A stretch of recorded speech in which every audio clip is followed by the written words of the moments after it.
Olá, eu sou Bruno Hurtado, urologista, e hoje nós vamos falar sobre o pós-operatório da postectomia, a cirurgia para correção da fimose.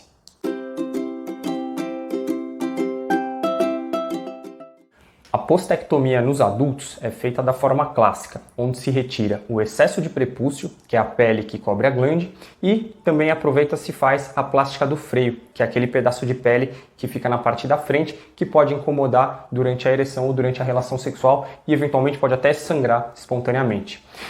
Faz-se então, após a retirada desse excesso de pele, a sutura da pele do pênis com alguns pontos que são absorvíveis, ou seja, o paciente não precisa, na maioria das vezes, retirar esses pontos. Eles caem até 2, 3 semanas, dependendo do fio. Com alguns fios pode demorar até 2, 3 meses para cair, mas geralmente cai espontaneamente.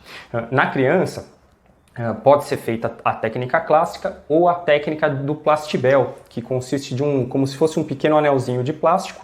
Esse anelzinho é colocado por dentro do prepúcio, a gente amarra com um fio especial que vem com esse Plastibell e a gente corta o excesso do prepúcio para cima. Então o paciente vai ficar com a glande aqui embaixo, em cima o anel com a pele recobrindo. Conforme vai cicatrizando, esse anel vai começando a soltar até ele descolar totalmente.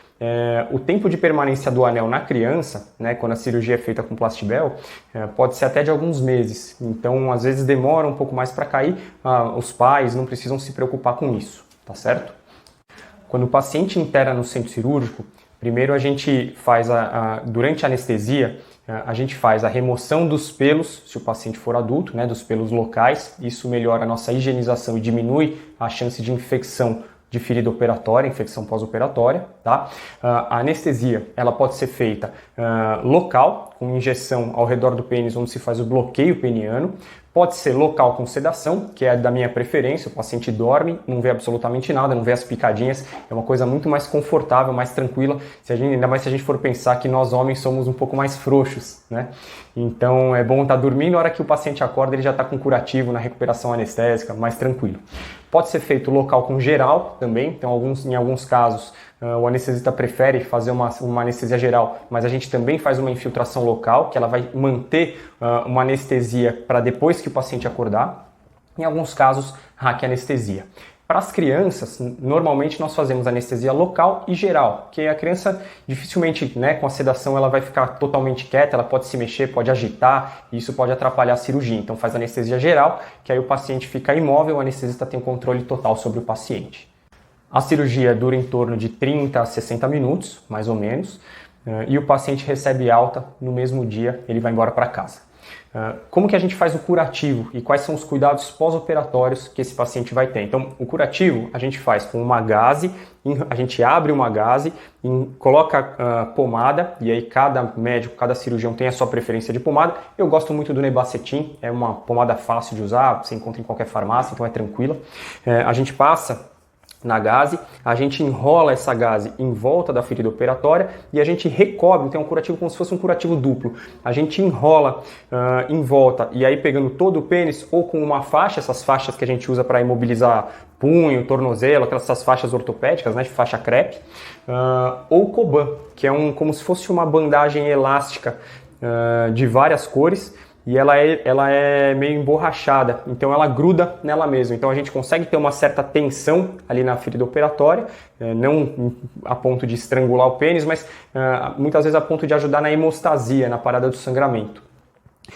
Esse curativo, ele fica pelo menos por 24 horas. Como que eu oriento os pacientes a retirar esse curativo no pós-operatório? Então, no dia seguinte ou depois de 2 dias, o paciente, antes de entrar no banho, ele vai retirar esse Coban ou essa faixa, tá? E ele vai entrar no chuveiro com a gaze enrolada em volta. E ele vai deixar cair água e vai deixar molhar essa gaze. Por quê? Conforme ele molha a gaze ela já vai soltando ali do pênis. E aí ele consegue tirar, além disso, molhando a gaze, o paciente já perde um pouco aquela aflição de encostar água na ferida, de encostar, né, de tomar banho ali, molhar a ferida operatória, às vezes pode dar algum desconforto, alguma aflição. Então fazendo isso já diminui um pouco esse desconforto, essa aflição. Os pacientes são orientados a usar sabonete, de preferência líquido, se puder passar bem de levinho, bem na manha, em volta da ferida operatória. Se não tiver sabonete líquido, não tem problema, pode ser sabonete em barra. Se o paciente estiver muito aflito, muito ansioso, né, com o primeiro banho, o segundo banho, ele pode pegar a barra do sabonete, esfregar na região ali abaixo do umbigo, fazer bastante espuma e deixar cair, deixar fluir essa espuma ali na ferida operatória. E aí, quando termina o banho, ele vai enxugar com uma toalha, bem devagarzinho, bem na manha, deixar bem sequinho. Deixou bem sequinho, terminou o banho, ele vai passar uma camada fina, não precisa ser nada demais, uma camadinha fina de pomada.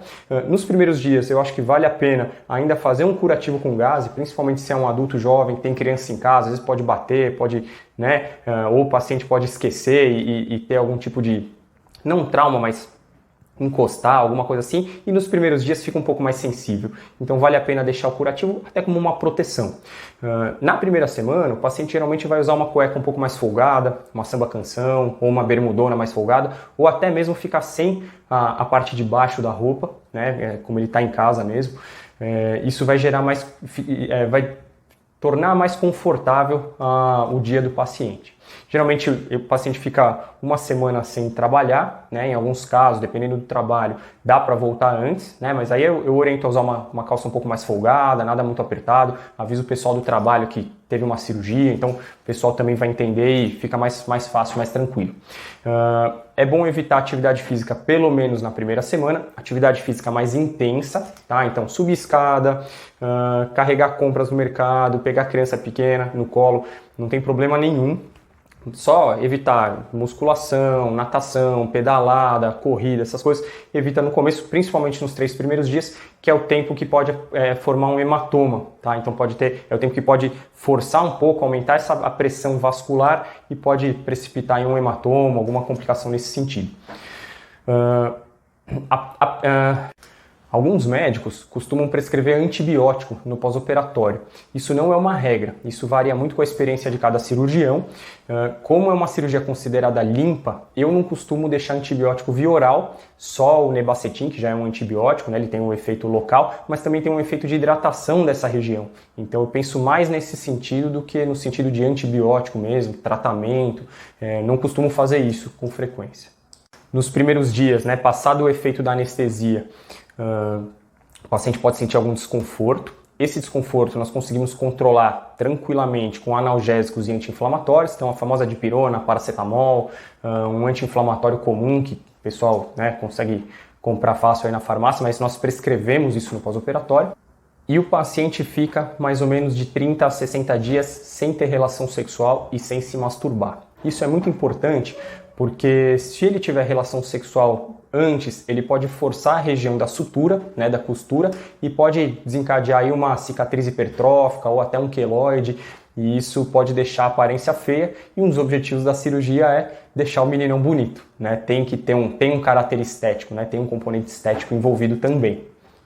E quais são as complicações do pós-operatório da cirurgia de fimose? Basicamente são 2. Primeiro, o hematoma. Tá? Geralmente esse hematoma aparece nos primeiros 3 dias. A gente vê muitas vezes o hematoma é um hematoma que reabsorve sozinho, pode ter um hematoma na base do pênis, na verdade é uma equimose, fica roxo em volta, muitas vezes por conta da anestesia, que nós introduzimos a agulha, essa agulha pode romper algum vasinho sanguíneo e formar uma equimose, geralmente ela é absorvida em algumas semanas, mas pode formar um hematoma mesmo, com distensão da pele do pênis, dor, desconforto, e aí nesse caso o médico deve ser consultado, o médico que operou deve ser procurado.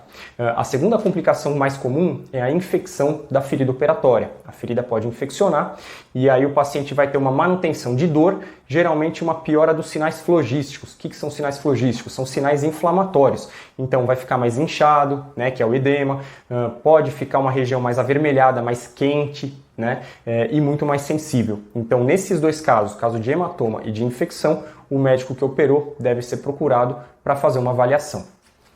Tá bom, gente? Se vocês gostaram do conteúdo, considerem se inscrever no meu canal. Vou tentar fazer vídeos sobre tudo de urologia aos pouquinhos. É isso aí. Qualquer dúvida, podem deixar nos comentários. Valeu!